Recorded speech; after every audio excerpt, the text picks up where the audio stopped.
Item, SCP-067. Object Class, Safe.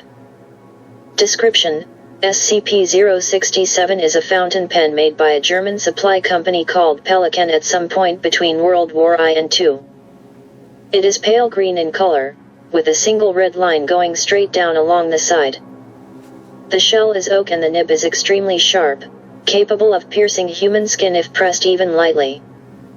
Though it apparently lacks a reservoir, the nib never appears to run out of fresh ink. In addition, the pen writes in iron gall ink, which is suitable for artists but would normally corrode typical fountain pens quickly. Research has surmised that any subject holding SCP-067 loses all autonomy of the hand and arm that grasps it. Full sensation is intact, but the arm below the elbow is controlled by unknown forces, theoretically centralized within SCP-067. One effect is that the controlled hand will start to use the pen to write a detailed biography of the individual holding the pen. The biography will include such information as the person's name, age, date of birth, criminal record, fears, etc. Other times the pen has been known to write such things as an occurrence that happened in the person's lifetime. For example, when test subject 1204M held SCP-067, he began to write a detailed record of a motor vehicle accident he had been in the year before.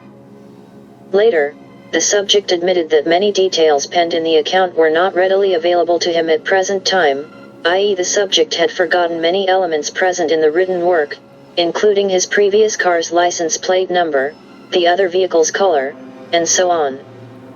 The subject stated that his memory of the event was so fresh in his mind during the transcription that he could taste the blood in his mouth.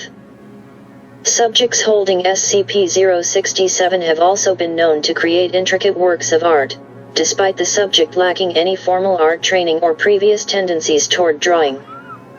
For example, test subject 1102F, a young woman with no previous artistic experience, was able to draw a winged creature resembling SCP classified, described by researchers present as data expunged. When subjects are asked to explain what happens when they hold SCP-067, the typical response is that the subject freely relinquishes control of their appendage to SCP-067 so that it may complete its work unimpeded. Despite being instructed to not draw or write, subjects describe feelings of empathy, admiration, and cooperation with SCP-067 that coerces them toward a will not their own. Special containment procedures: when not in use or the subject of study, SCP-067 is to be stored in its felt-lined wooden box. The nib is to be corked, and all art and writings are to be submitted to SCP Research Command for analysis and further experimentation.